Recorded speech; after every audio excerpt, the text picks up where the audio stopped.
Welcome to the Protocol 4 podcast. As you guys know by now, are longtime fans. But today we are missing a dear friend, Yeah. and his name is Willem Dafoe. He will not be here with us today, and I am sorry to announce that. Also, His manager called and said he couldn't make it. yeah. Also Johnny won't be here today. You don't even know why, but he said. But yeah, we trust him, and he said he wouldn't be able to make it this week. So. yeah. I mean, he has a decently paying job right now, so maybe he's Yeah. getting in there. Yeah, he's out there being actually productive with his time, I suppose. Oh, dang. Yeah. So, but I'm your host, Grant Starson, and William Bell, Hello. and Logan Ryan. Yay. Yeah. He's trying to impersonate me. What a jerk. And No, yeah, just like I was thinking, maybe like we were just gonna introduce ourselves and say like our names, or I don't know. I didn't know that the process. You should know by now. I believe you're the second thought one, maybe and we- I'm always the I last place here. thought maybe we would switch it up this week, which we are switching it up a little in terms of our, I don't know, our topics are going to be like a little kind of, I would say, more chill this week. We're gonna have a big discussion on Guardians of the Galaxy 2, which is going to be the last thing we're going to do, which is going to be exciting. But before that, all the stuff we're talking about is kind of like little tidbits and I don't know, tiny things. Maybe. yeah. The main point of this will basically be because all three of us saw Guardians over the week, so it's going to basically be extended thoughts. I mean, as you guys who are subscribed to my channel probably know, I did release a quick review of it. And this will basically be an extension of that and a debate, because I think because I've read Logan's written review on Letterboxd, and I think, yeah, but we have some disagreements, so we might have some, a little bit of a debate, but it'll be more analysis of kind of how the film worked. But yeah, and if you haven't seen Grant's review, go check it out because it's right on this channel. It's like only 5 minutes long, and it's got some good thoughts in it. So check it. Yeah, I do. I am a good thoughter. So, yeah. Should have thought in the past. Wait a second. But to start on our topics, there was this is actually someone who I've never been really a fan of. I don't really care too much about him as a celebrity, but he kind of got into a bit of a thing. It was a beauty pageant, right, where he screwed up the winner's name. Yeah, that was a while ago, but I mean, he's generally, by people in the know, he has been perceived as kind of an asshole for a long time because of his opinions on women and atheists and things like that. And I also don't really like his version of Family Feud. I think that it's sort of a lame comedic departure from how the old show used to be, where comedy would kind of happen naturally when the show was funny and the topics would actually be interesting. And who is this person that we're talking about right now? Yeah. So that person, I was gonna say, is we should have seen how long we could go without mentioning his name. But we're talking about Steve Harvey here. Famous talk show host and game show host, and and famous messer upper of beauty pageants. But He also has a high-tower haircut in some series. there you go. Yeah. Where he has the last name of being Steve Hightower. Wait, that was like you mean like when he was younger? Yeah, like all the weird haircut, right? Yep. Yeah, Yeah, the I've Steve seen Harvey that. show where his last name was just Steve Hightower. Yeah, that was like Gerald's haircut from Arnold. Mm-hmm. That's weird. I think I remember that. I don't know. For some reason, now that you mention it, like I'm sure I haven't seen that show, but now it's like Steve Harvey with that kind of haircuts just seems right, And that might be vaguely racist on my part. I'm not sure. Well, But it wasn't until you said it was. Look at what you've done. You played yourself. yeah, but Now it's gonna be the protocol too. But on topic though, why are we talking about Steve Harvey? Well, he had a memo released, or was leaked, that he had sent out to his staff on his talk show. I forget do we know what the name of the show is? Like just Yeah, it's just Steve Harvey, I think. the Steve Harvey show. Yeah, this is how little I've always cared about him as a person. But I know of the story, and I thought it was an interesting story. So basically, the memo is basically just him telling everyone who he works with on the show that you have to basically get form signed in triplicate in order to be able to speak with him, and that he is enforcing like a more free time for himself. You cannot talk to him in his dressing room. If you open the door to it, you're going to be removed. That staff should not be walking with him, and all this stuff. And so it was controversial because a lot of people perceive it to be douchey on his part. And we talked about this a little bit before the podcast because we kind of added it at the last second. Yeah. But we actually have a disagreement between the three of us. I actually do agree that this is horrendously douchey of him because here's my reasoning for it. I understand if you're in showbiz, people are constantly talking to you and you want free time. That's fine. But he didn't really word the memo that way. If you're just like, I agree with that. yeah, because if you're like, here's how you word a memo when you're saying, all right, I want some more free time. Guys, I appreciate, the work you all do, but at the same time, people are interrupting me during my daily life too much, and that I would appreciate having more time to myself. And if he was like, oh, between the hours of like 1 and 5, I would prefer people don't talk to me. That's fine, because at that point you're saying, hey, more humble about yeah, how you work. yeah, being like saying like, hey guys, I would like this. The issue with the memo is that he just kind of comes out and he's just like, you must make an appointment to see me. Don't even walk next to me. I will ignore you. Do not come close to me. I will remove you from my presence if you come into my dressing room and all this stuff. Shoot you with my Omega beams and remove you from existence. That's pretty much what it is.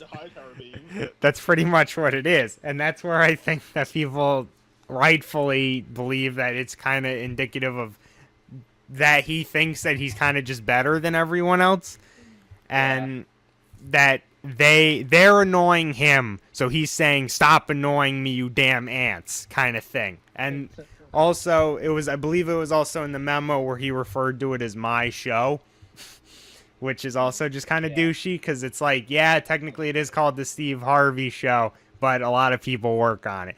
Also, he's moving the show to LA, I believe, and he actually just fought. He didn't tell anyone who was working on the show, and he just got rid of everyone, and he got entirely new people. He didn't I didn't even even hear about that. Yeah, no. So this was actually kind of an update. So he was moving where they're basing the show out of, and so all the people working on the show are just shit out of luck now. They're out of a job. And he didn't tell any of them. A lot of people applied to continue working with him after they found out, but he didn't take them. So this is kind of another thing that he did in relation to this. So, but I know you guys disagreed with me on whether you think the memo was that douchey. So what do you guys think? I mean, like, especially with what you just said and with how Steve Harvey has acted in the past and what he said about other topics, I definitely do think he's kind of an asshole.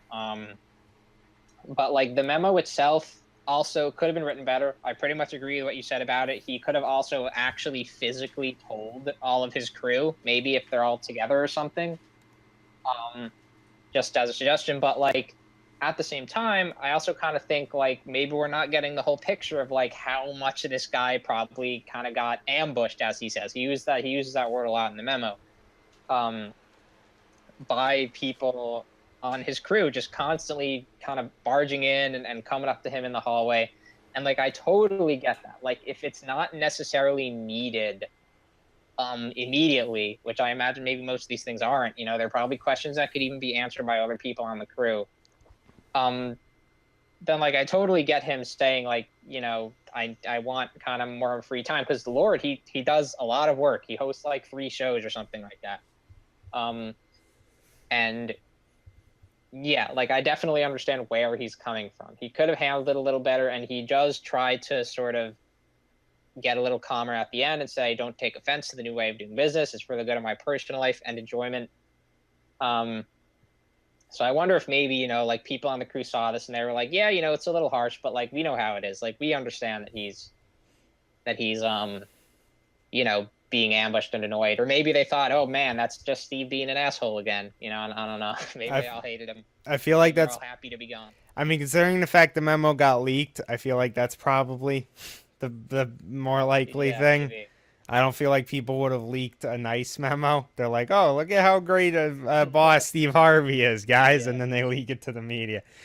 But yeah, I mean, Yeah, I got kind of Google tried to destroy me at one point, so sorry I left for a second. Yeah, no, we didn't. That happens sometimes. I've had to mute my audio for a while during the podcast sometimes. Yeah, what I was gonna say was that one of the thing that's a pain in the ass when it comes to like text is that tone doesn't come up that well, and Yeah. because of Steve Harvey's reputation of being an asshole, which I didn't realize that was a thing. Yeah, I mean, we don't know if he's like a jerk necessarily. Like, just like it's a widely known thing that like some of his opinions are kind of old fashioned and like kind of mean. He's made some mean comments in relation to those opinions, and you can like find compilations of that. yeah, I So mean, this memo, I think that a part of the reason why this comes off very, very strongly, you can see it that way. Like he's coming off like really rude and like strongly. It's probably that he's trying to be enforced of what he wants, and that trying to be like humble might not work for what he wants. Yeah, At I the think. same time, Grant, I feel is like very valid that him moving the show without telling anyone, getting like a whole new staff is also kind of a thing you don't want to do. yeah. Well, I mean, It's a bit much. it's unfortunate though because so many of these like high profile actors get to kind of just get away with acting like this, and I wish there was like more of a defense against it. It's like with Michael Myers kind of or Mike Myers. I mean, it is still Michael Myers, but yeah, Yeah. it's just weird. It's always weird saying the name because I'm like, oh, people are gonna think of the serial killer, but Yeah. but like with him with his story about how that he stormed off a set because they didn't have the right brand of coffee or Something something. like that. Yeah, and it's like I wish that it was in Hollywood there was more of like an incentive that like when somebody starts acting like that, you tell them to fuck off. And it's like if Michael Myers starts doing or Mike Myers starts doing that, then it's just like okay, and then you throw a pot of coffee in his face and tell him to get off the set. Yeah, I guess like some people I think have come to believe in. I don't really know how it is in Hollywood, but I think people come to believe that that's kind of the way you need to be on a set. Because if you're not that way, then people start goofing off or something like that. I don't know. I feel like there's a line between being like kind of strict and then just being an ass. But I mean, I hate to keep bringing him up, but David Lynch is known as a very nice director, and he gets good performances out of his people. So, I mean, I guess it's a debate, the classic debate as to whether or not fear or respect gets you the best results in life, and I don't know. I mean, it's just there's I just wish that there was more actual kickback against people acting like this because it rewards people acting like this. Steve Harvey gets to kind of continue doing what he's doing and acting the same way and treating people like dirt, and nobody's going to really ever do anything. And especially in Hollywood, no one really cares, and he's probably honestly rewarded for doing it because he creates publicity by acting like that. So I mean, yeah, it's unfortunate, but it is what it is. I think going from there, unless anyone else had anything to add to that. No, I mean, I just that's me. I don't know. That might be the furthest from like a geek topic that we've done so far on the show. We did do Roseanne. Yeah, Roseanne, I guess being a sitcom, like this isn't even that. It's just some dude who hosts a show. I guess it's entertainment, but Show. yeah. Yeah. But yeah, we'll have Logan introduce our next topic, which is All right. Go ahead with that. Yeah, this is a topic that I do kind of wish Johnny was here for this because he, I think, was very pleasantly surprised, as were many people, by this movie. Have you guys seen it? I have not. Okay. What about you, Willem? Did you see that? Did you see Edge of Tomorrow? I haven't now. I know you Okay. guys talked about, but So yeah, I do kind of wish Johnny was here for this one because he saw the movie, he liked it, and I think he would be vehemently against a sequel to it. So maybe next week we can get his input on this. Maybe, yeah. A follow-up. I guess, production on Edge of Tomorrow 2 hasn't quite started yet, but they're writing things, I guess, talking about it, and the director Doug Liman said some things about it. Because Lyman has this film, The Wall, with John Cena coming out very soon. I've seen some commercials for it. It looks interesting. I've seen a It's few. one of those kind of chamber. Yeah, it's one of those kind of chamber movies where it takes place within a very small area. Yeah. Anyway. Like the classic phone booth. Yes, yeah, which I saw some of recently. That's not a bad movie. Edge of Tomorrow 2, he kind of revealed what they're going to call it, which it's going to be called Live, Die, Repeat, End, Repeat, which is an interesting title. By interesting, you mean retarded. Yeah, maybe. Those of you who saw Edge of Tomorrow, were into Edge of Tomorrow, may remember there was a little bit of weirdness going on with the title of that movie. It was called All You Need Is Kill when they started making it, which was the name of the Japanese novel it was based on. Then it was called Edge of Tomorrow when it came out. And then when it came out on video, the DVDs had Live, Die, Repeat in really big letters on it. And then under that, in really little letters, Edge of Tomorrow. So, it was kind of like they were trying to rebrand it after its release on home video. I believe on Rotten Tomatoes, it was also called Live, Die, Repeat for a while, but I think they changed it back. Mm-hmm. Do they just hate their title or something? Apparently, yes. So now, this new title is sort of a take on that. Live, Die, Repeat, End, Repeat. See, what I would assume it was is because wasn't it not that successful, or was it pretty successful? I believe it was definitely successful enough. But what I assume, it probably wasn't as successful as they wanted it to be, and they probably associated that with the title because they're like, okay, they're obviously not going to release an American movie in theaters with the title All You Need Is Kill, because that's very obviously a Japanese title. Yeah, I'm pretty sure that I knew when I heard that title, I was like, they're definitely going to rename this. I thought that was obvious. So then they're like Edge of Tomorrow, and it's like, all right, that's kind of American, but you don't really get what the movie's actually about. And then they're like, okay, but now we'll call it Live, Die, Repeat, because then people will be like, oh, he lives and then he dies and then he repeats. I want to see that movie. And then I think that's probably what it was. The endless loop of living and dying. Yeah. It's a very, obviously it became more intelligent as they kept renaming it. Yeah. But, yeah. I don't mind Live, Die, Repeat. Live, Die, Repeat, End, Repeat is a little weird. And it also seems like what they're actually saying about the sequel is strange. Obviously, the discussion point is, should there even be a sequel? Which, I like I said, I don't think Johnny thinks there should be one. I'd be surprised if he did. And then they're also saying, but they are saying that, they have great ideas. They say, Lyman saying these very lofty things where he has these intellectual ideas on how you should make a sequel that are unlike how anybody else makes a sequel. And this script and this idea fit perfectly into that idea. So it's going to revolutionize how people make sequels. That's a direct quote from him. That sounds like the thing that a director says about any sequel they've ever made for any movie ever. Yeah, people can definitely do tend to talk up their own movies. He referred to the sequel as a sequel that's actually a prequel before. So it's a prequel then. He's like, I came up. He's like, guys, wait, watch this. Okay. What if it's a place before? Yeah. So, all right. So it's a new movie. We make it. It came after the last one, but it takes place before it. Wow. Oh my god. And everyone's like, are you sure audiences are gonna know what's going on? He's like, no, but that's why I'm auteur. because Yeah, I it's don't been know. revolutionized, Yeah. Okay, revolutionized. They won't understand it, but I'll make them understand it because I'm the freaking greatest filmmaker ever who ever You're a lived. regular All Might, aren't you? Oh my god. And then it will be called Live, Die, Repeat, and Repeat. Yeah. Bam! Whoa.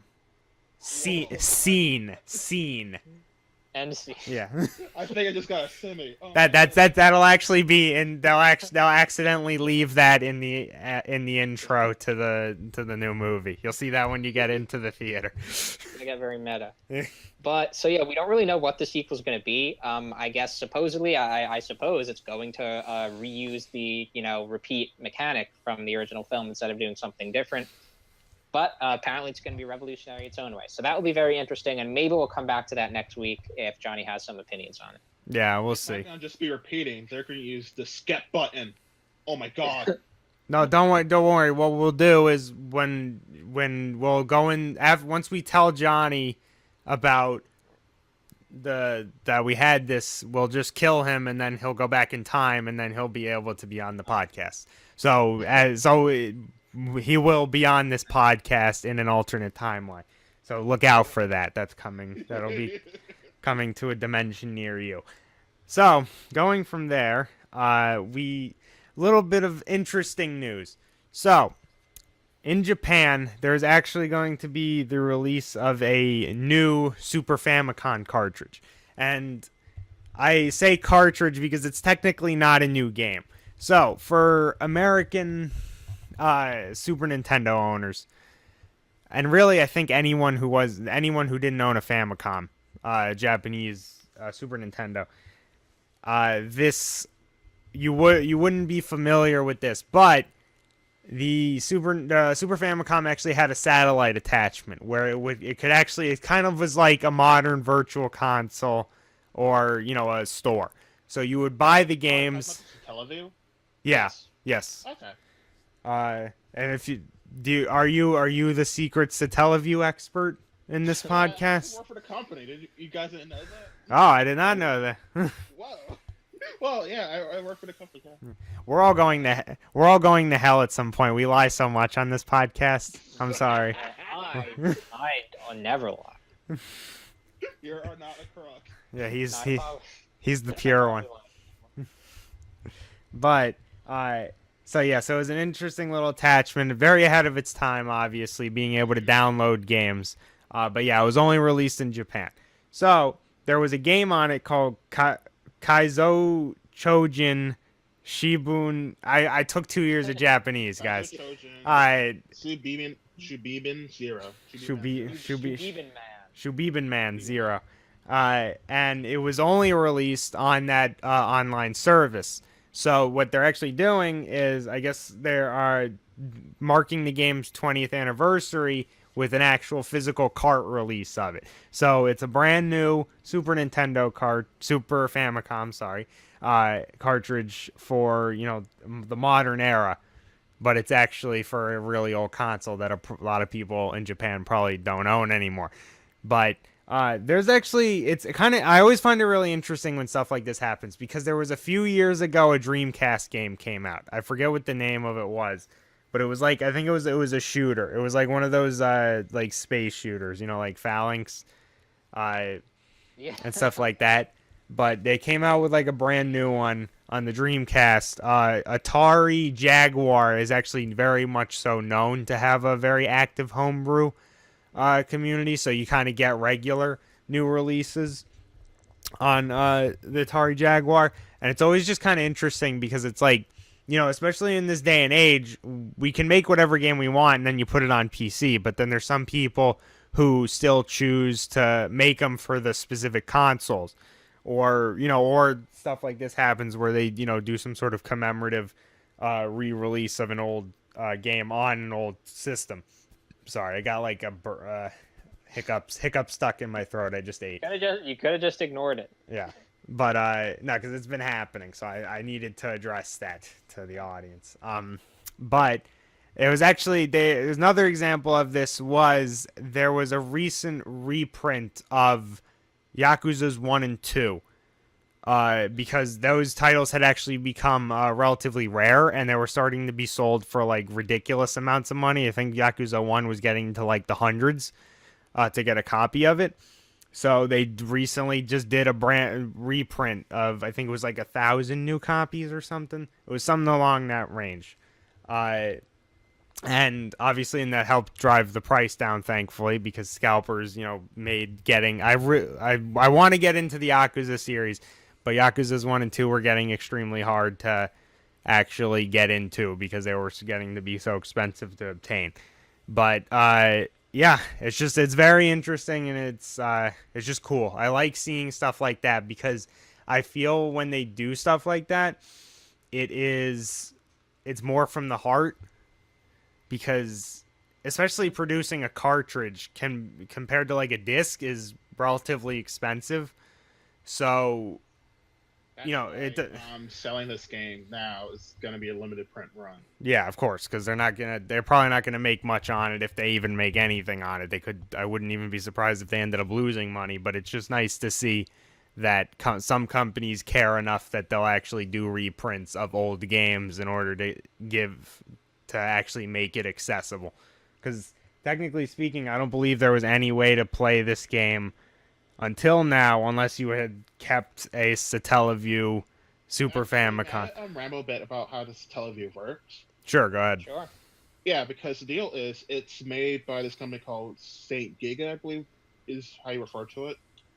And the Satellaview is actually like not only like a radio like kind of program thing, because like radio drums and such are huge in Japan. It lets you download video games onto a little cart, so you can play a game like, say, there's a couple of Zelda games, a couple of Fire Emblem games, and one thing you do is that you play the game, and there's narration for like the story of the game, and sometimes with one Zelda game, the Ancient Stone tablets, what will happen is there'll be like random events. So like sometimes the narration will go like, oh, now it's raining, so like it's like really stormy, or oh, with this magic now everyone has like infinite bombs and stuff like that. I thought, oh, that's really cool, and this is on top of the fact that you can get like magazines from the stores and such like that, and it's like really cool. Wait, you're saying that like there were kind of updates that they did through Satellaview that made like no, that's when it was like still a big thing. That's what I meant. I like the company closed in 2000, actually June 2000. June 2000. I mean, that's pretty. I mean, so they supported Satellaview until 2000. Yeah, from 1995 to 2000. And this didn't transfer over to the N64, right? Because the N64, I think. Yeah, so that's They're trying to make that, but it fell through. I would assume it fell through like most of the N64's attempted attachments. I mean, it's a shame too, because if they had if the N64 had gotten the HD X6 the disk drive, we could have actually potentially got. I believe they were making an Earthbound for it, weren't they? Yeah. They were. Yeah, and that's really a shame because I love the Mother series and the few game footage, the little bit of footage we did see from it made it look like it could have been a really cool game, and it's just see, my experience with peripherals is I feel, coming from someone who didn't really go into peripherals a lot when these consoles were actually out, they're more of a novelty, and the novelty hasn't necessarily worn off. And since I'm purchasing them for significantly less, I like them more. So like probably the best example of that is the Sega CD. I actually really like my Sega CD. The games I have for it so far are cool, and there's more games for it that I really want to get. Obviously, obviously it doesn't have that many games. It wasn't very successful, but I actually kind of almost like the CD more than the normal Genesis, because I don't really like I don't think the Genesis had that many great games. It had like decent arcadey games, but nothing. They didn't have that many like the Super Nintendo blew the Genesis out of the water as far as I'm concerned. And the CD games kind of help even that playing field a bit. So when it came to stuff like that, a lot of people, when they bought it back in the day, I can understand being pissed off by the Sega CD. I can still understand being pissed off by the 32X. I own a 32X and it sucks. I own one game for it, but and I probably will get maybe two more. I don't know what I'm supposed to do, but I heard somebody say do it, but Yeah, no, yeah. that was like a small clip of Rick and Morty. I just wanted to check if it was like a new season 3 clip or like an old clip, and it was an old clip. All right. But my dad was the one who had a Sega Genesis when I was a kid, but I didn't know anything about like the 32X or like the CD. I don't know how they work exactly because I never had that. so it's literally so I guess they had to have at least done some planning for this because they actually plug directly into the Genesis. Though you want to have, I think it's a third gen Genesis is like the smallest, the small black one. The first gen Genesis is like a nightmare to plug this stuff in. I think you technically can, but it looks horrible and like it takes up stupid amounts of space. But I have like a third gen, so it doesn't affect me. Point being is that the CD is a base with the CD attachment on the right side, and you literally just there's a plug that you plug that in, and it connects directly to the console. The issue is, and this is another reason why it is kind of legitimately annoying to have 32X or 32X and Sega CD, is both of those peripherals required their own power sources. And if you remember what Genesis power sources look like, they're those gigantic adapters. So you will literally, if you wanted you have an entire Genesis plugged in, you're gonna be using an entire power strip, and it probably won't even fit all three because they're big. So it is legitimately annoying, and it probably takes up a bunch of power too. But And one fun fact about the Sega Mega CD apparently is that it came out in the U.S. literally when I was born. really, that's interesting. Fucked up. That's weird. Oh my god. No, there's a lot of stuff that came. It's weird thinking about the stuff that was kind of coming out when we were born. A lot of that stuff. But yeah, I mean, but it's just in. I am a Sega CD. That's my real identity. You're You're a Sega CD who was in with the Satellaviews. Yeah. Trade your you're a Sega CD that kept getting updates from the Satellaview. It never. There's one small satellite that they missed that keeps beaming in updates to you, and you eventually morphed into what at least appears to be a person, but you're actually a Sega CD. But yeah, so more revelations on the Protocol 4 podcast. I don't know. I haven't really. I guess I'll say a little bit on this, which is I think we all like physical media here. Physical media is cool. It's cool to kind of still be able to take out your old systems and use them. I'm not a retro game collector, but I would imagine it must be very cool. I should also say there was a game from this series that was released in America called Shockman. Apparently, it looks kind of like Mega Man, so I don't know. Yeah, I mean, I can speak as a retro game collector. I definitely prefer having the physical media. I mean, I paid money so I could have a physical a fake version of Mother to play it on my NES because just I don't like playing it's actually a cool cartridge. I actually am happy with the money I paid for it. But I just for whatever reason when I'm not playing it off of like a like an emulator, it just doesn't feel as right to me, and I don't enjoy it as much. So, and when I'm on the system that it was meant for, reproducing the conditions that it was originally released on, I get more absorbed in it. Yeah, so to me, the physical, I do like physical media. My girl, or Amy, does not. She hates it a lot because it means that it takes up a bunch of room in the house. But that's life. Some of us make sacrifices. And some of us, like you shouldn't put a ring on this woman. Yeah, some of us make sacrifices, and others may force others to make sacrifices for us. Amy's the one making the sacrifice, so. Yeah, well, and she's also the one I'm forcing to make a sacrifice for me. But yeah. You have to say, do the family sacrifices each other? Stay together somehow? Yeah, they do. It forms strong bonds. But next one, speaking of arcades. Well, not really arcades, but of online services. A fictional one. Yeah, William is gonna introduce our next topic. Yes. Back in the quaint over here, 2014, December, Nintendo was like, "Hey, the 3DS, people like folders, and I assume they want little symbols on like their 3DS menu. What if we took the concept of an arcade, put these things called badges in the arcade, and went like, hey, now if you want to get some of these cool icons on your menu, you can do that.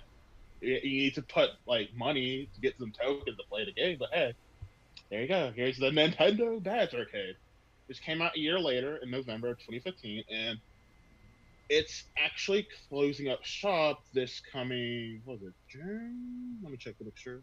And is this worldwide closing, or is it just? No, right now it's Japan closing. Yeah. It's ending this May, the end of May in Japan, the Nintendo Badge Arcade. And basically the deal with it was that it was like kind of like a digital arcade thing where you kind of go in, you have like this little rabbit who like it either gives you like free plays to win some new icons, or you pay money to get plays to get the icons. It was like a free to play game where it was like a little claw machine that you could get stuff for your 3DS menu, right? Correct. And it's kind of a little bummer because it's kind of showing that Nintendo's probably closing up shop on the 3DS like this over time, which is understandable because the 3DS has been out for like what 5 or 6 years. Yeah, I mean, Nintendo's kind of been acting weird with the 3DS because they keep insisting that the 3DS is not winding down, and that there are more titles that are going to be announced, but like. And I think they've been doing pretty good with that, with announcing titles. We have Hey Pikmin coming out. We have Ever Oasis. There's some titles that they've been trying to promote. I'm sure there's more on the horizon. But it's kind of funny because everybody still kind of thinks that the 3DS is going to be on its way out soon just based on past experiences, even though there's been like no real evidence of that. Maybe this is some evidence. Well, didn't Nintendo try to insist that they were gonna be supporting the Wii U for a lot longer than they did? I mean, that's totally what I'm saying. Like, I feel like that's like just a PR move. It's like we're not ending the Wii U. No, please get the Wii U, please. Well, yeah, because that's the thing is, they don't want to dissuade the last few buyers of the 3DS. So I think they wouldn't say if it was winding down. Yeah, but the thing is that the difference between these two situations is that with the Wii U, you could totally tell that like there was kind of a lie, but with the 3DS, like it seems to be doing all right, and they're even releasing the new 2DS XL thing. So maybe they will support it. It's hard to say. I mean, the 3DS is actually successful unlike the Wii U, so I think that they'll probably be more careful with it, because with the Wii U you could kind of drop it like a sack of bricks, and like gravity was already working its magic before you even dropped it there, whereas the 3DS actually has weight behind it that they want to avoid from crashing. So I think they're being more careful with that. Interesting metaphor. Yeah. And the one thing I could add to this is that one reason why officially they're closing up the Bowser case because apparently the save data for has gotten so big that they literally can't add any more icons anymore. Really? That's funny. Maybe there'll be Badge Arcade 2 then. Oh my god. Badge Arcade 2, the quickening, starring Sean Connery. Do you remember that game? This is semi-related. That game, Rusty's Real Deal Baseball. Yes, I was at. What's funny is when we started this conversation, I was actually going to bring that up. Yeah, it was like this weird free-to-play game where it was a mini game collection, but you had to pay for the mini games. But then and I only just remember this part. Like the main conceit was that you could chat with the in-game character to try to get him to lower the price. Yeah, I like that. That was adorable. Yeah, that was very interesting. But so with that, did you pay real money to get those other mini games, or was that in-game money? No, it's real money. I see that. I have to give them some credit because that's a horrendously douchey move to sell you a game and then force you to buy other aspects of that game. But they managed to avoid all Real Deal baseball, it doesn't cost any money. Like you download it for free, and Oh, you so make you it buy the. discounted to be like each minigame costs like $1 if You get you like make wrestling happy enough or yeah, something. you get like Ah. 3 games to start out or something. Oh, Yeah. okay. I guess that makes more sense. Though $1 for a mini game is still kind of ridiculous. But I guess you can you can talk them down. But for those people who don't talk them down and end up paying like $10 for a mini game, Nintendo's like, that's 10 mini games right there. Thank you. Come again. Okay. Yeah. But I wish I knew somebody who got that game. I don't know because I I didn't. versus baseball. But yeah. So I think that's it for that topic, right? Yep. I believe, yeah. So, this one is going to be kind of. I know the other day I actually, it was more of a joke when I said it, but I mentioned that you don't get politics mixed up with your game journalism. But that was still more of a joke because I do believe that politics is inseparable from any opinion you make, pretty much. But this one's going to kind of be a mixture of politics and gaming. Not gaming, sorry.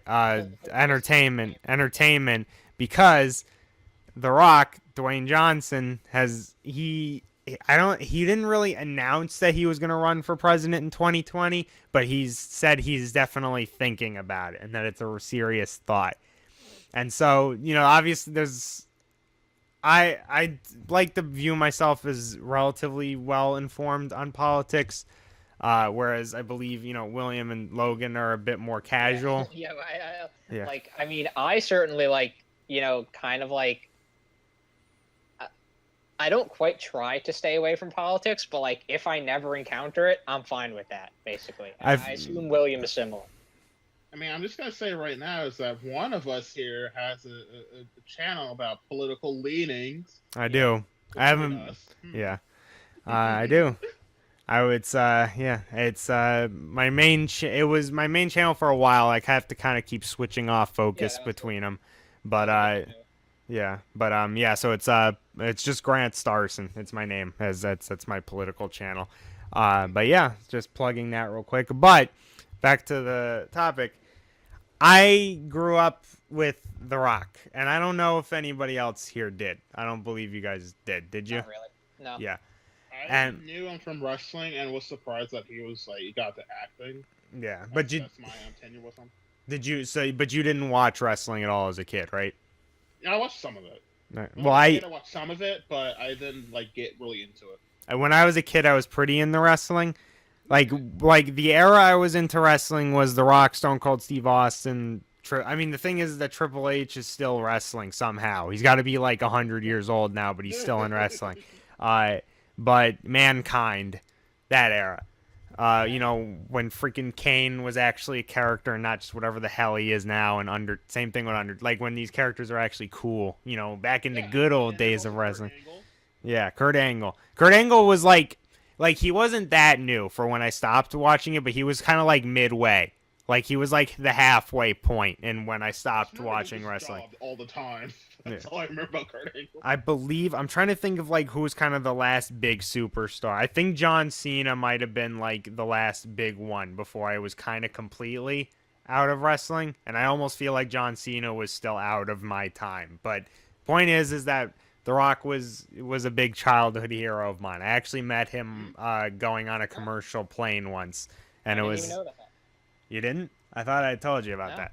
Yeah, but yeah, I did. Must have been a while ago. Yeah, it was when I was a little kid. But I didn't talk to him for very long. I got his autograph, but he was a nice guy. And the thing that seems to kind of be the general consensus about The Rock is everyone's like he's a really nice guy, and he seems like a really nice guy.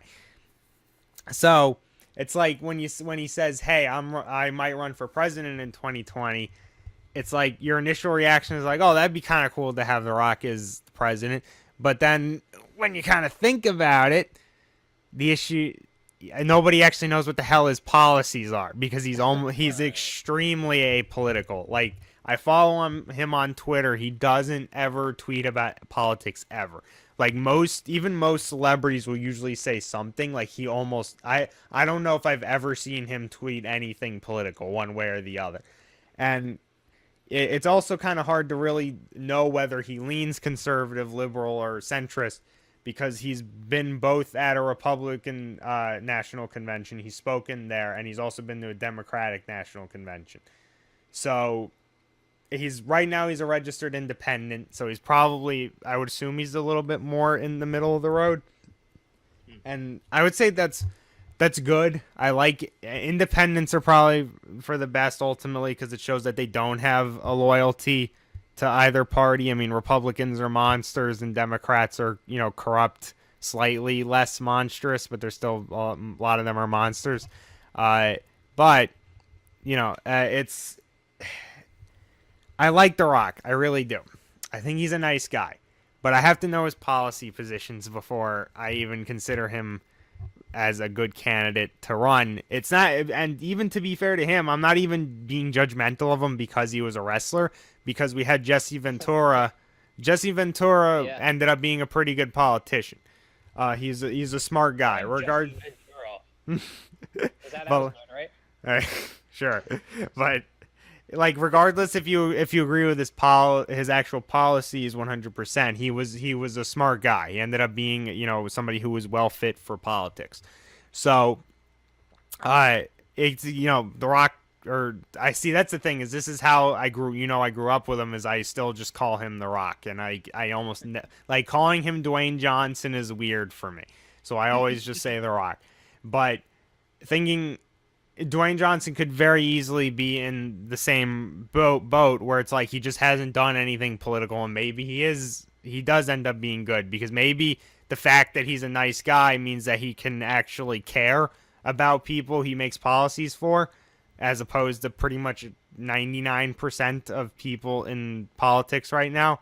And also, I mean, it would be very weird thinking of him as being somebody who would get bought out by the donor class, but you don't know. We don't know him actually in person. He might have like a freaking Grima worm tongue, like advising him or something, like pushing him in the wrong direction. Yeah, stuff like that. And so he gave an interview with GQ, in which they asked him a bit about his potential run.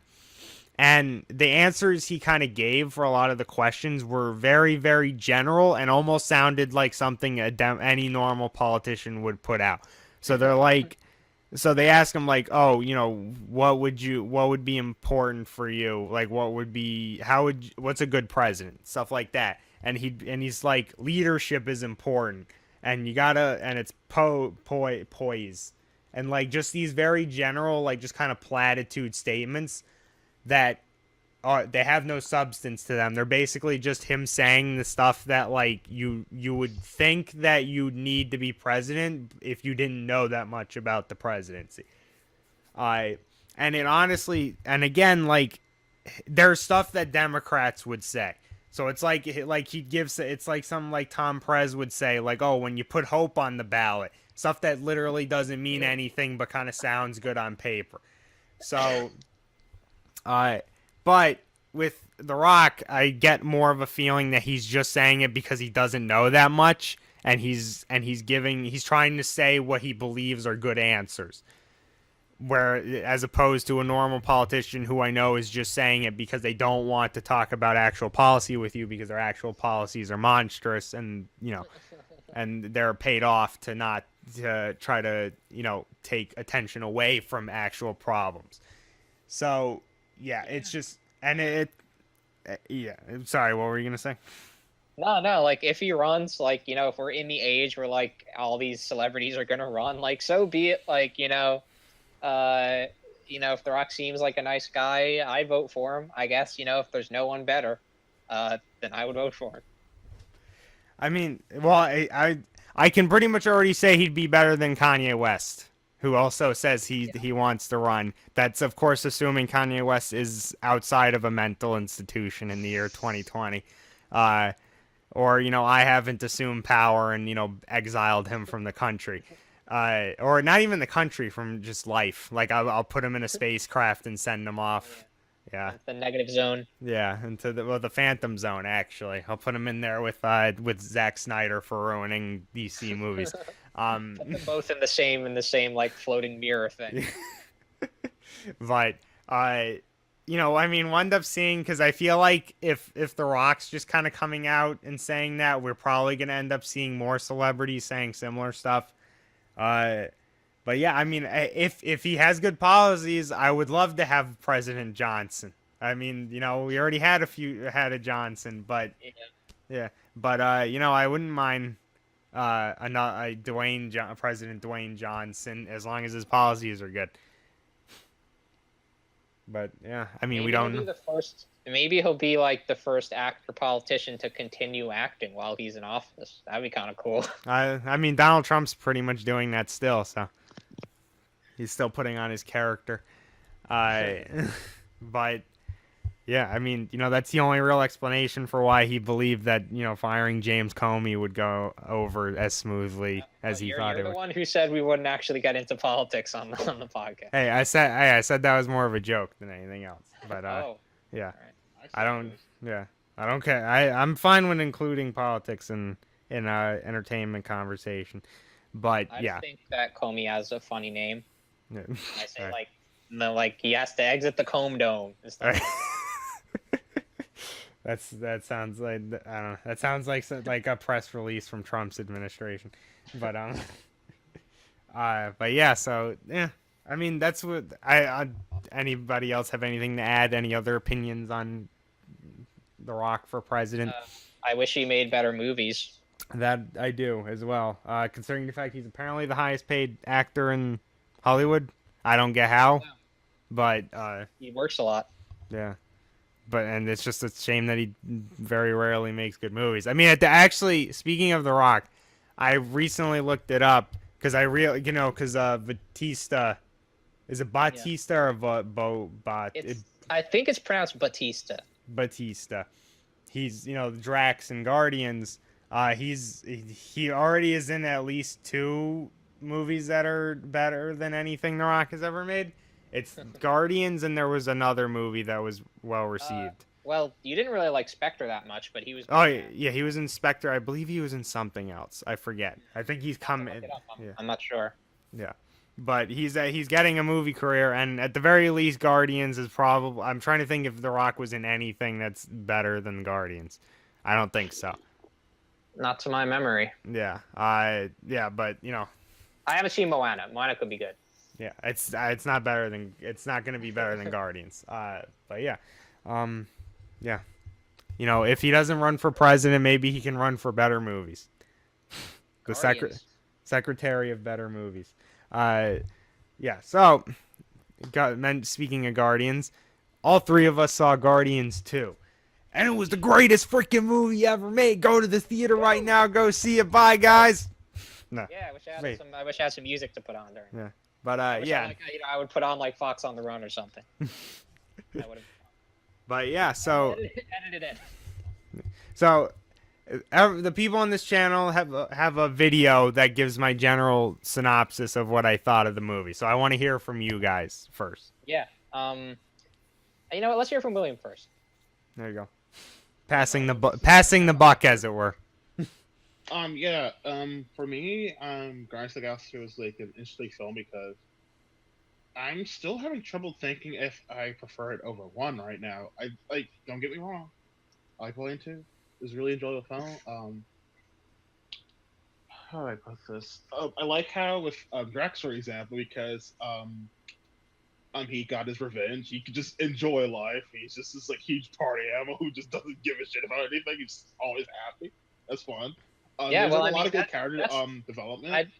Just to say, like there is a scene in the movie where he is kind of wistful about his family, and yeah, he has. It is kind of an interesting question as to like, is Drax really done with his development, or does he just seem that way? That's something I've been wondering. But you can continue with that.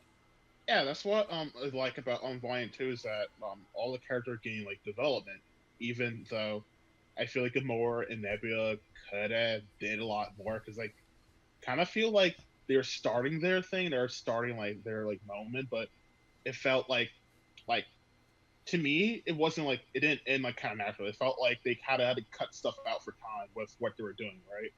For me. I like how the movie like immediately jumped in with like Star Lord's deal, even though I personally feel Ego could have been written a lot better than how he is. I like how Rocket and Yondu their relationship tie in together like pretty well, even though they're two completely different characters regardless, and how they are like really shows you that they're more than just what you see on the outside. That's cool, and I feel that works for like children if they watch this movie because like characters like Rocket is like a bad guy per se. He's just you can tell he's just been through so much that he acts like an asshole because he doesn't want people to get close to him, and then we're like, wait, no, you suck, Rocket. Like you just kind of act like that because he's kind of been put into that role, and that's just become who he is, even though that's not actually who he is. And there's a lot of good stuff going into Volume 2 that I've been thinking about over the course of this week. So, yeah. All right. Yeah. I mean, I'll definitely kind of, definitely talk about some of the same stuff. I wrote a review of it on my Letterboxd. I'm called Inimitable Uman on there. Inimitable and then UMAN. If you want to check me out. I am pretty firmly in the camp of not liking it as much as the first one. I gave it a 7. I think I'm probably going to upgrade that to an 8 because I think it does deserve it. And my main gripe with the movie was that a lot of the comedy did not hit for me. And I think that was something that Grant definitely liked more than I did. There's a lot of it that just seemed kind of amateurish, seemed kind of like, could have been better, seemed forced, especially in the moments where the joke interrupted a dramatic scene, which is something that a lot of other people, including Red Letter Media, have sort of complained about with the movie, even though everyone generally likes it. But aside from that, I also really generally like it. Like you were saying, William, putting Rocket and Yondu together is something that like you wouldn't even think of if you see the first movie, but then like they are like very similar, and it's really cool how the movie kind of works with that. And also works with its other characters to really, develop them, which, isn't something sequels always do. With a sequel, you always really want to strive not just to be bigger, but also to just be more and better and change things a little bit. And this movie absolutely does that. There were complaints from people that the plot was kind of shaky, or that like for the first third of the movie, everyone was aimless or weird shit like that. I don't really get that. As long as it's entertaining and as long as it's going somewhere, it was fine by me. The stakes are fairly high in this movie. There's a lot of deaths of like nameless characters, which sort of make the stakes seem kind of high, even though there are a lot of moments where it seems like main characters should be hurt, but they're not. Actually, if I interject about something about the movie, I actually really, really love, and really shows that James Gunn is really good with his sense of comedy. Mm-hmm. You know the droids the Sovereign have, those little like remote planes, I think they call them. Yeah, the drones. Yeah.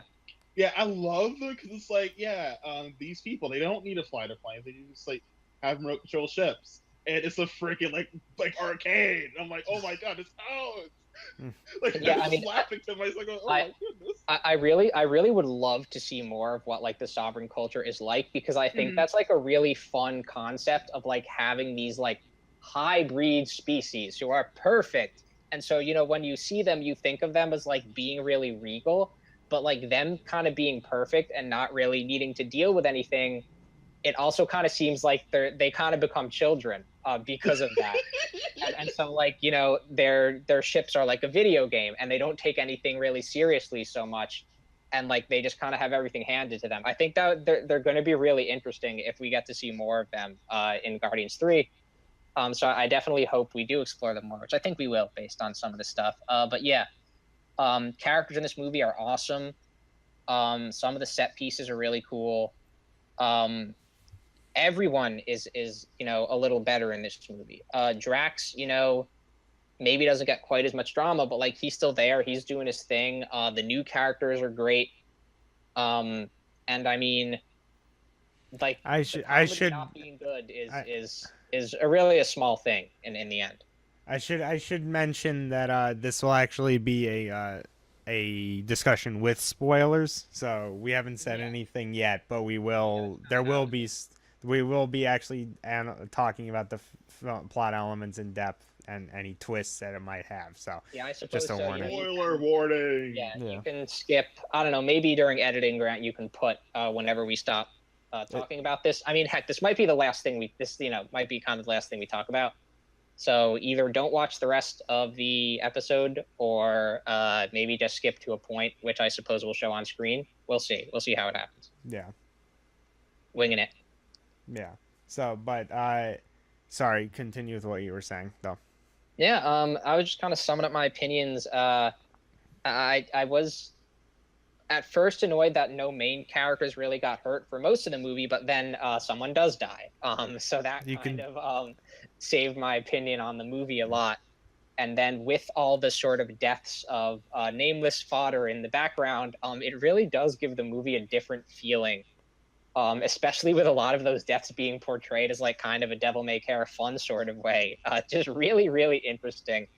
I mean, James Gunn, like, he said that this is the first movie he's done where there was basically it came out exactly the way he wanted.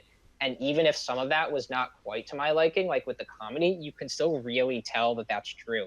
There's like a lot more dirty jokes in this movie than there are in most Marvel movies. Like, the word penis is said like multiple times, and like it's so funny to even like see this movie be marketed to kids, because like a lot of it does feel really mature in a way, even if it's like in a fun way. So yeah, I mean, that's, in the end, I do give it a really good review. And it reminded me of One Piece quite a bit, which is something I thought it would. And anything that's like good One Piece is very good. I definitely like that. If it's a good piece, that's good for Logan. Yes.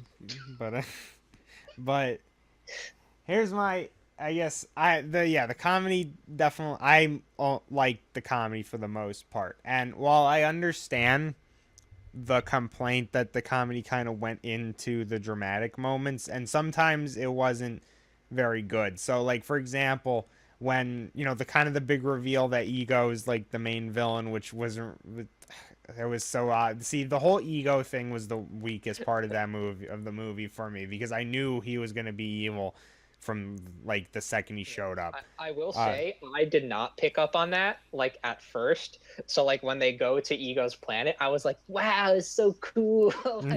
like it did take me a while to like go, oh, he's gonna be evil. Yeah, but yeah. So like the scene when they kind of reveal that he's evil, and like that you discover that he's the one who killed Quill's mom. They kind of immediately follow it up with a joke, even though like that's supposed to be like a major thing. And like a scene like that, I feel like, yeah, they probably shouldn't have gone with a joke, but I feel the humor in the movie, first and second, are generally very well written, and they tell you about the characters as they're telling a joke, and kind of establish what each person's relationship is. And the reason, See, here's the thing about Doctor Strange, which I believe you talked about in the pockets before. I think you did. I've mentioned it. I think I identified it as Strange, the comedy is very obvious. Like, you can tell they're setting up for a joke. Mm-hmm. With Guardians of the Galaxy, the humor, I feel, comes off natural with how the characters act and speak. That makes like the characters feel more unique. Like with Rocket and Star-Lord, when they mess with each other and insult each other, like, it's joking, yes, and it gives you a bit more like how they act as characters and how they think too. And then with 3, like, that's like the tone of like this movie. I feel like they'll just like make humor like light of things, but it kind of makes it its own kind of thing. So that's why I feel like when they make jokes in like dramatic moments like that, I don't feel bad for it, because a lot of time I feel like that kind of humor makes Guardians stand out more, because most other movies wouldn't do that. When they would make jokes, it would be like something kind of obvious, like the whole Beyonce joke in like Doctor Strange, for example. Like, that was obviously set up. In Guardians, like, the humor just kind of happens, at least to me. Well, there's the Beyonce one, and there's also the fucking stupid ass Wi-Fi password one, where it's like, oh, Shambhala, and it's like, what is that? It's the Wi-Fi password. We're not savages. Yeah, and it's just like, ha, yeah, Haha, Wi-Fi is a thing that exists, guys. Oh my god, we're so funny. Oh my god, can't we get James Gunn to write this movie? I don't want to write it. Why? I'll get discount James Gunn. I'm sorry.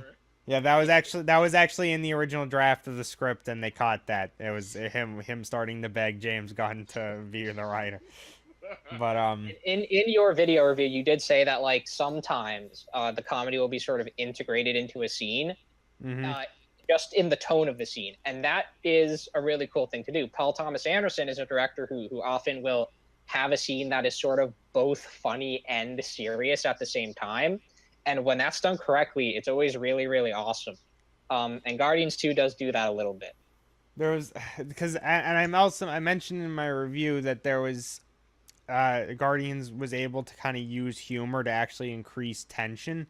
And what I was most specifically referring to there was a run-on gag throughout the entire film about Groot not being able to take, baby Groot not being able to take instructions properly. So they tell him to do something and he'd fuck it up in some way. Which is a very long sequence that some people didn't like the length of. I didn't really care too much. It didn't bother me that much. What, the scene where they're in jail? Yeah. I actually thought it was, I liked it a lot. I thought it was consistent because people said it was way too long. I don't know, because like they kept it funny by having him bring weirder and weirder stuff. Yeah. I mean, like I liked the part where he brings the toe to him, and they're just like, yeah. Do you have like a storage facility for like human parts? Yeah, because like that, because it's cool, because that was also kind of like a gritty joke, because you know that means Baby Groot cut some guy's toe off, so it's like that's kind of messed up, and so I just yeah. And then when they get out, you have like maybe the best sequence in the movie as like the catharsis for that longer lead up. So yeah, it's fine. Yeah, I honestly the Rocket Raccoon and Yondu stuff were the best part of them, was the best part of the movie for me. I actually kind of wish there was more of that. But I'm sorry, I just lost my train of thought. Oh yeah, so we were talking about the Groot. So yeah, that was like a elongated kind of, there was a run-on gag throughout the movie with Baby Groot. And so at the end, at the climactic battle, final battle of the movie, Groot has to be the one that carries a little bomb or a bomb through these little tunnels, which was in the very first teaser. Yeah, it was in the trailer. So of course, again, they spoil it. But and the whole like joke is that Rocket's trying to explain, because he has to hit like a very specific set order of buttons, otherwise he's gonna kill them all by making the bomb explode prematurely. So they have like a whole joke where he's screwing up when Rocket's trying to teach him the order, he keeps screwing it up, and so eventually but no. But so he eventually just kind of like wanders off without, you're made to learn, and he doesn't really learn the proper order. He kind of runs off prematurely. He gets excited. And the thing is that the way the movie's been working since they established that they're so willing to include a joke in a serious scene, when they actually get to where Groot's planting the bomb, I'm thinking, like, I'm legitimately questioning. I'm like, oh, so are they going to have him as a joke screw it up and then they have to deal with that? And, like, so I'm like, oh, like, that kind of increased tension, because it's like, yeah, is Groot actually going to do it right? Because this movie is willing to, do something like that as a joke in a serious scene. So I just thought that was cool, where it's like in most movies, he's going to do it right. But, and during that one scene, he does end up getting it right. So it's also payoff, I guess, for a run-on gag that kind of went throughout the entire movie. But it's also, a unique way of kind of building up tension during the final fight. But yeah, and I just thought that was really cool. And yeah, the humor for the most part hit home for me. I know you, Logan, you really didn't like the skit with the rolling carpet. With Aisha's carpet. Yeah, I liked it. Yeah, like, I mean, that's just the type of thing that I have seen so much of before. Like I said to you, there might as well have been a freaking record scratch, which is the most overused comedic, trope. And I feel like during that sequence, there may have even been music that stopped when the carpet got stuck. So that was really lame. But I I believe there was. I still thought it was funny. I mean, because jokes are overused almost all types of jokes. If you look in the right places, and I just thought it worked well with like just the way the movie did it. I'm more willing to find things I wouldn't normally find funny if I'm already have goodwill towards the movie. So like, yeah, okay, so and back to kind of Doctor Strange. When I was watching Doctor Strange, I laughed at the Wi-Fi joke, believe it or not, as much as I'm kind of complaining about it now. But like, now that I have ill will towards that movie because I just see it as kind of just very derivative and just like just kind of by the numbers. Now it's like now that joke that previously I thought I found funny because I wasn't kind of jaded yet towards the movie. Now I'm like, nah, fuck that joke. That's the stupidest shit ever. How dare you write that?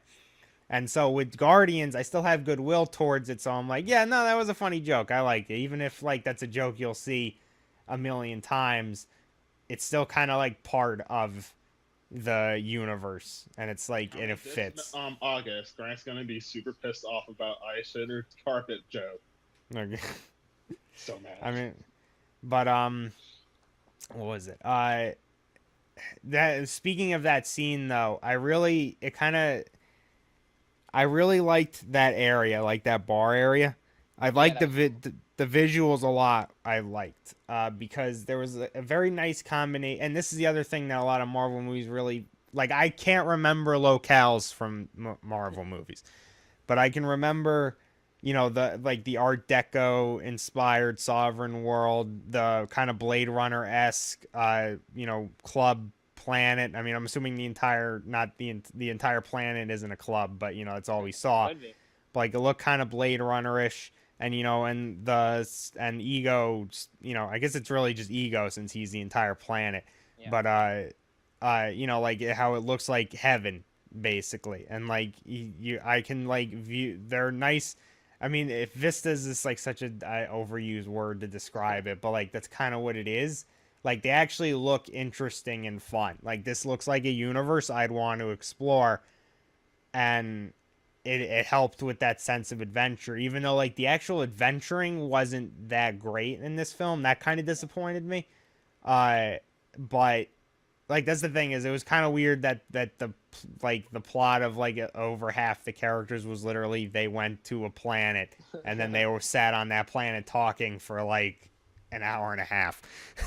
I feel like Guardians 3 will have like a lot of adventure. Yeah, that's what I hope so. I want to see because Guardians actually succeeds at making itself be interesting as a universe as opposed to Doctor Strange, which is in New York. And there you go. Think about it. Volume 2 is a space adventure into characters. Like how Aisha is a setup to how Ego thinks he's perfect, and thinking that you're better than people usually makes you into a complete dick. Well, I mean, makes you think. Some people have been making the comparison. It's kind of weird. Is a lot of people have been comparing it to Empire Strikes Back a bit.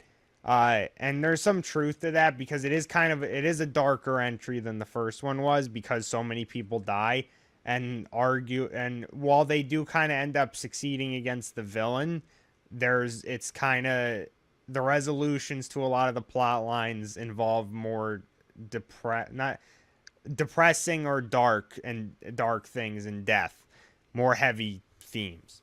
The death of a friend and a father figure with Yondu,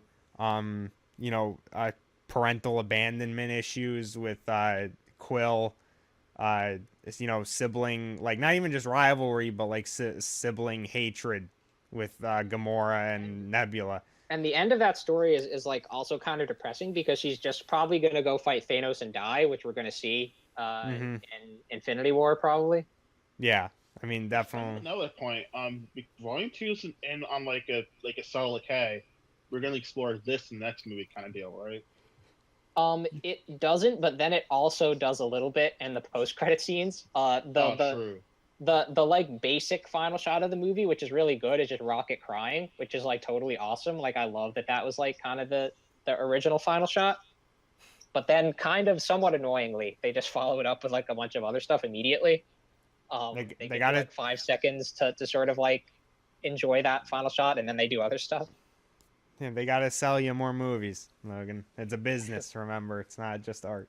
Uh, but yeah, I mean, I certainly I want to see Volume 3 to see where they kind of go with it. I'm assuming Infinity War will involve the Guardians. I guess they're probably gonna end up meeting up with the Avengers Yeah, or no, whatever. I mean, that's confirmed. There's even concept art for it, sort of them working together.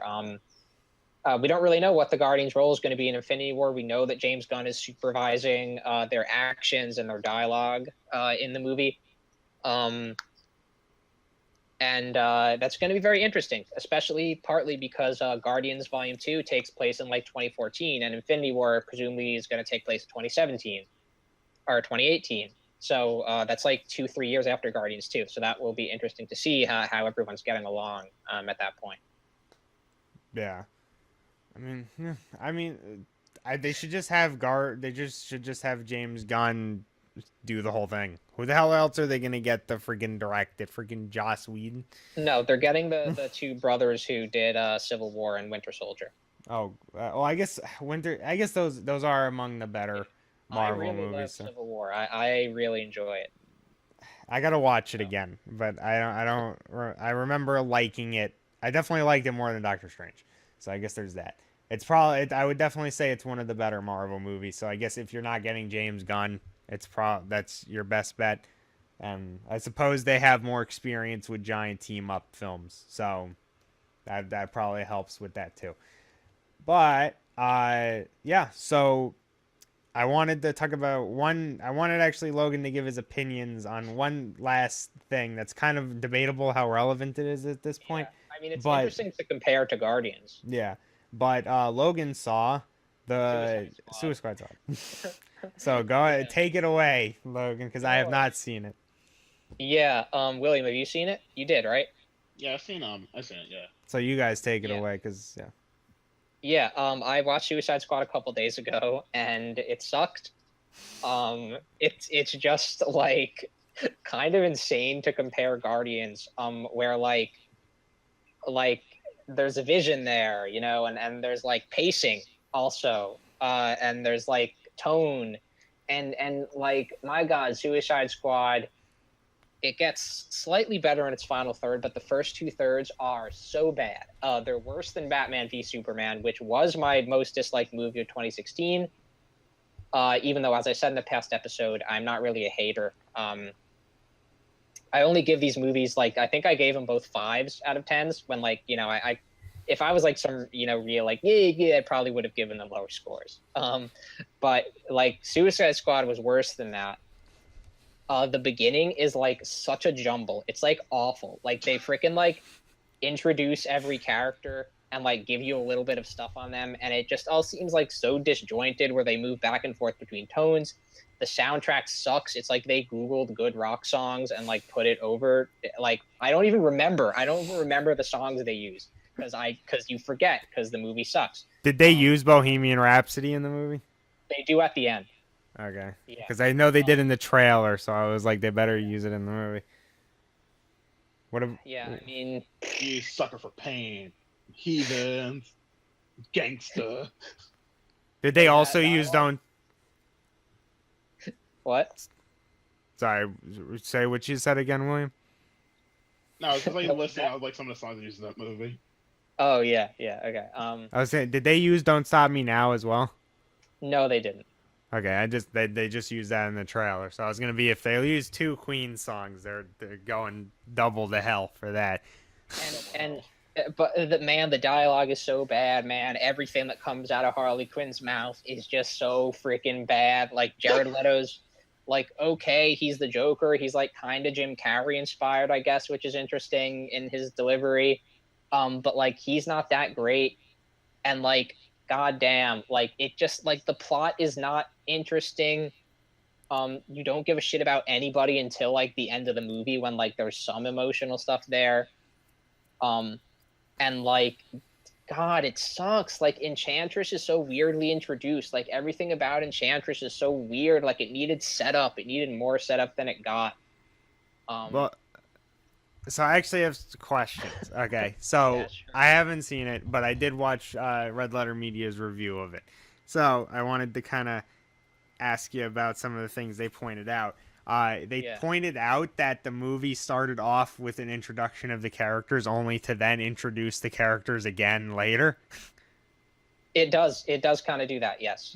It's just I honestly want to see this movie just because it seems like it's almost impressively bad. Like more A than like little bit. Batman v Superman, because Batman Yeah. v Superman's just like Zack Snyder bad, whereas this one seems like it's more Absolutely. interesting. Yeah. Yeah. I mean, that's part of why it's so weird is because you expect like kind of weird jumbled badness from Zack Snyder, but this was a movie that was written and directed by one man, David Ayer, who made this movie Fury, which I saw in theaters, which is a World War II movie. It's aggressively depressing, which is kind of to its credit. And it's not great, but it is certainly a movie that is consistent. Which Suicide Squad is like so not consistent at all in anything it tries to do. And the fact that these movies were made by the same person is so interesting. You have to wonder what happened in editing, which is supposedly something that DC has a lot of problems with, is they recut their movies. You have to wonder what happened in editing to f this one up so much, Well, and that can't have been the only thing that effed it up. well, what happened in editing is that whoever they was editing it was, they were in the process of it, and then an executive from WB comes in. And he's like, "Yo, guys, I just watched Guardians of the Galaxy, and it's making like a shit ton of money. So make it like that." And they're like, "But none of our footage looks anything like Guardians. Just Google some good rock songs, put it over it, and they won't know the difference. It'll be reshoots. It'll be great. yeah." And then there you go. That's how we got Suicide Squad. The other question I wanted to ask you was that I know one of the characters gets their heads blown off like close to the beginning. Yeah, that was really Yeah. weird because he's not even introduced in the beginning. Yeah, that was what I was gonna ask you is because they have a whole thing where they give like big introductions to all the characters And except for him. yeah, and they show you the names. There are actually two characters that don't get introduced in the beginning, who are Katana, who is kind of a good guy. She jumps on the plane as they're leaving, and they're like, "Oh, this is Katana. Let's show her for a bit. Let's show a clip of her being badass." And then there's this other guy whose name I don't remember because they only say it once, and he's this Native American guy who they just like bring him in. You're like, who is this guy? They say he's a good climber, and he goes with them, and then he tries to run away, and they blow up his head because they're criminals and they implanted devices in them to blow up their heads like they do with criminals in some movies. And it's so weird. It's what? Head explosions. Yeah, but it is so weird. They introduce him and then he's dead like not 15 minutes later. Less than 15 minutes later. It is just unbelievable. I don't know, maybe I should lower my rating for this movie. Like I guess the reason it's not at a 4 is because it gets a little better near the end when they actually start fighting the final villains. I know one of the characters who got a good reception in the movie was El Diablo. And he indeed is pretty good. There's sort of a little fun kind of twist with the nature of his powers, where it turns out that his powers come from sort of the same source as Enchantress's, and he also becomes. I hope you don't mind that I'm spoiling, Grant. No, I literally don't care. Yeah. And, like at the end, they're fighting like Enchantress's brother, who is sort of like this magical creature, and like El Diablo sort of becomes a magical creature himself, and I was like, oh, that's like kind of cool. And then he dies, and it's like, okay, there's stakes. And there's this bar scene before the final confrontation where they actually like get into the characters and talk about like, are we really bad guys? Can we repent for the stuff we did? And it's like, okay, like you're trying to do something, like that's good. So that's probably what gave the movie a 5. Made the movie a 5 out of 10 for me, and not a 4. But I feel like I kind of can't believe that DC effed up this bad multiple times. I can believe it. You never saw Man of Steel, right? No, I haven't seen that one yet. No, that's oh my god. Like that's literally a nightmare. Like And that was coming from someone who's a big Superman fan and who was really looking forward to it because at the very least Christopher Nolan was involved with it. Yeah, he Uh, produced it. yeah, God, that movie sucks so much. And like I saw it in theaters, and like there's few movies where I kind of think back to them. Like, all right, like I say I hate Doctor Strange, but like I'm not like looking back at my time in the theater and like I'm like that was painful. But like watching Man of Steel was honestly painful. Like thinking about the action scenes, just like the boom, boom, and then there's the thing that shoots up in the sky, and then boom again, and then he's like, "I will kill you, Superman," or Kal-El, sorry, and then he's like, "No, you won't, and I'll stop you." And then I'll kill you for some reason, and then I'm gonna cry about it, even though we never established that Superman doesn't like killing people, and like all this stupid crap, and like it was horrible. So like coming from that, I only needed to see that movie to know, as long as Zack Snyder was anywhere within 10 feet of a print, just even a print of one of these movies, it was never gonna be good. To be fair, he didn't have much to do. He didn't have anything to do with Suicide Squad, right? I suppose he didn't really, but obviously, like the commune, the WB commune, that also kind of talked to Zack Snyder, was involved with that movie. So maybe Yeah, I indirectly, mean, you could say. because you can tell from the actual visual style, it's still steeped in Zack Snyder because it has to be all dark and like it has to look like kind of like edgy and like deeper than it is. Because like in a Marvel movie, it's colorful, it's fun. You see, it's like it's cleaner, and even in Guardians, you see Marvel qualities to it. So it's it's still there. So and you can still see Zack Snyder's overall influence, even though Zack Snyder's running WB or DC movies into the ground at this point. Uh, and yeah, so it doesn't surprise me at all. I still kind of want to see Suicide Squad. Yeah, no, definitely watch it. Yeah. It's I mean, for my hope for the future of the DC universe is that Justice League does not try to be anything other than what it is. That it's just a freaking action movie, and I hope the jokes don't suck ass, and I hope the pacing isn't really weird. And if they don't, if they're not that way, then maybe it can be pretty fun. That's what I hope for DC, because boy did they f up. Speaking of the future of DC, William, did you watch the previews before Guardians? I've seen the previous show. Okay, so what did you think of the Wonder Woman trailer? It seemed kind of whatever. Like I didn't have any like feeling toward it. It was like It was kind of DC movie. Well, it was kind of weird for me because I honestly kind of thought it was a better trailer than the Spider-Man trailer. So weirdly enough, Actually, trailer actually. They only showed 3 trailers when I went to see Guardians, and like none of them were superhero movies, which is kind of interesting. for me, I had Spider-Man: Homecoming and Wonder Woman. Spider-Man trailer was also more annoying because it obviously spoiled more. But the Wonder Woman one's kind of interesting because it's actually going to take place. I believe it looks like it's going to take place in World War II era. World War One, I think. Is it World War One? I believe so. Yeah. So if that is true, then that's what it is. And I thought that was kind of interesting that they weren't going to try to like, because I know the whole, story, the whole origin story with Wonder Woman is that she meets the pilot that crashes and washes up on the island. I don't remember the guy's name, but I know that's a thing. And I know obviously she was a golden age superhero, so it would take place. That's the thing that it's weird that it'd be World War One because you think it'd be World War II since it's golden age. But I think That's it the is one. pilot? You can look that up. Is it probably Steve Trevor? yeah, there you go. That is his name. Chris Pine. Yeah, but I feel like it's World War II. But in any case, not really important. Sorry, but I thought that was kind of interesting that they're actually going to do that because I would expect them to make it a modern thing. Like, oh, except I guess they couldn't really do it because if it was modern, it would be an unmanned aircraft Maybe she could have a romance with a drone that was supposed to strike, someone in Syria, or something. Yeah, no, But Grant, it is World War One. it is World War One. Interesting. Yeah. But that's kind of cooler, if anything. But it didn't really have the color I'd want. It's a DC movie, so I don't expect it to.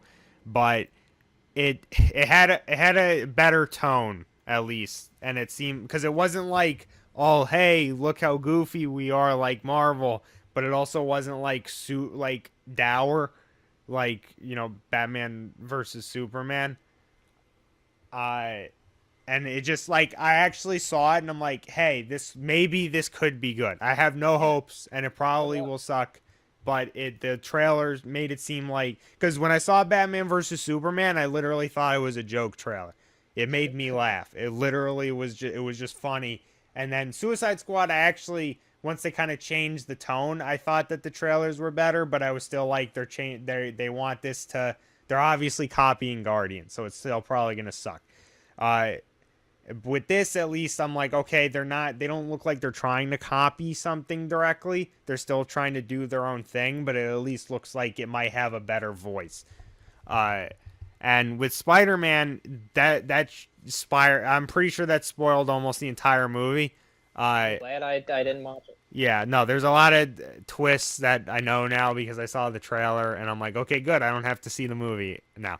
I can just stay at home when it comes out and and just watch Spider-Man 1 and 2 with Tobey Maguire and be like, that's, there you go. I'm enjoying myself. Remember, why I got into Spider-Man was Thor Ragnarok. Yeah. Oh, yeah. And I also saw Thor Ragnarok. So Thor Ragnarok looks like it could be pretty cool. I'll give it that. It does look cool. Yeah. And I like that they're actually it's Hulk's been like kind of in short supply in the Marvel movies recently, so I kind of like that they're bringing him back. Yeah. Like, it was weird because wasn't he not in Avengers 2 or what? No. He was. He wasn't. No, he was. Yeah, he wasn't in Civil War. Yeah, that was the one. And I thought that was really weird. And yeah, so it's just kind of weird, and I'm glad that they're kind of, he's showing up again, and that it's going to be like a Thor and Hulk movie, it might be, it looks like, which was kind of fun. Yeah, that's kind of cool to have Hulk actually get close to being a star, like an actual star in the movie, as opposed to part of like a big team. That he has not had a solo movie since when he was played by Edward Norton. Yep. So it's kind of, this is as close as we're going to get for a while. So that's kind of cool. But yeah, I mean, that trailer definitely, like the Spider-Man Homecoming trailer, just wasn't very good. It spoiled too much. It didn't really make the movie look all that interesting. And yeah, I mean, I like Spider-Man, and it could just honestly be because Spider-Man already got his good movies that aren't going to get topped. Which, the original, well, Spider-Man 3 wasn't good, but, as I've said before, the thing, and I might have even said it on the podcast, even with Spider-Man 3, even though it sucked, it still felt like part of a classic trilogy. It was just the bad entry in that trilogy. Whereas, like, this one's just going to be a movie. It's not going to really have, like, movie magic to it, like the original Spider-Man trilogy did. So, new Spider-Man movies kind of always have to compete with those, which puts them at a disadvantage compared to most things, I think. But yeah, I believe that was it for today. Yep. Yeah. So thank you all for joining us. We do miss Willem Dafoe. He's been a great co-host all these weeks. And for considering how much we pay him for each appearance, he better be. But yeah, and at some point Johnny will come back. It's not as important though. Obviously, we'll work more towards getting Willem Dafoe back. Don't you worry, guys. But yeah, enjoy the rest of your weekend. Yeah, thanks for listening.